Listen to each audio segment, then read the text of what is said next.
You're killing us. No laughing. All right. Can you see and hear me good? You have to get my whole... Yep. See? Good? All right. To the strongest woman I will ever know.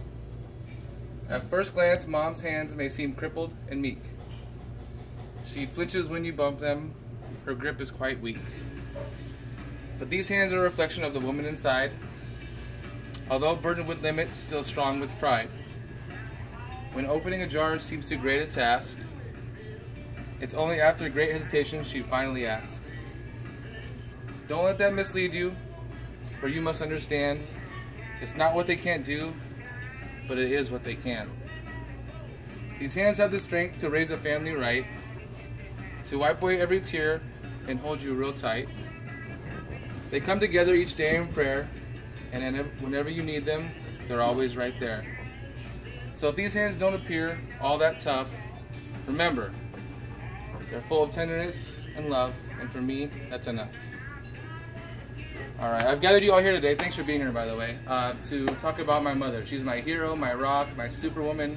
I don't have a lot of time. I wish I had a million minutes to tell you all about her, because I can fill them up, trust me. I'm going to talk about how she's beaten breast cancer twice, and then a cherry on top of a really happy moment I have in my head now that I think of her. So let's start off when I was about 12 years old, 5th grade. She got diagnosed with breast cancer for the first time. And I wasn't old enough to know exactly all about cancer. I knew it could hurt you, I knew it could kill you, but I didn't know about the treatments and what the treatments can really do to you. So when I saw her losing her hair and her changing from the way she was, it was tough. I mean, she was this lady who took us to soccer practices, all the practices in the world, 2 different kids, 2 different schools, loved us unconditionally, this tiny little Italian lady. Loved you unconditionally with the biggest heart, the biggest smile.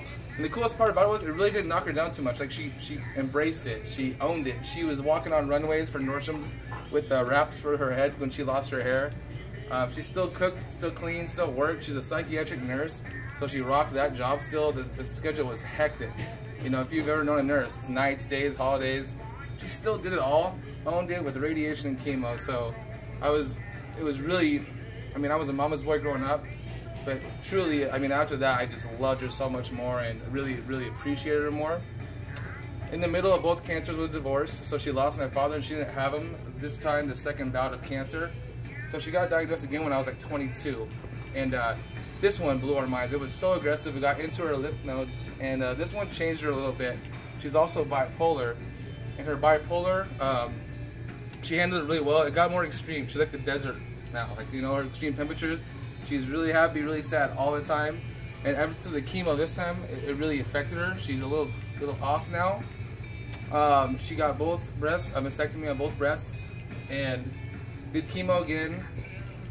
But she still rocked it. She still owned it. She still took care of us. And she didn't have my dad for support this time. So I was the man in her life this time that really was by her side. And so we had that bond. And like I said, her bipolar is a little different now. I can never tell how good she's doing because she's up in Washington State and I'm in Arizona. So on the phone, she can lie to me pretty good and fake it pretty good. She'll never let me know when she's hurting. But when I went up there for the wedding, we got to dance together. And she didn't know what song I picked. And she's, like I said, little Italian lady. That's a good one. She loves Frank Sinatra. So I put on The Way You Look Tonight.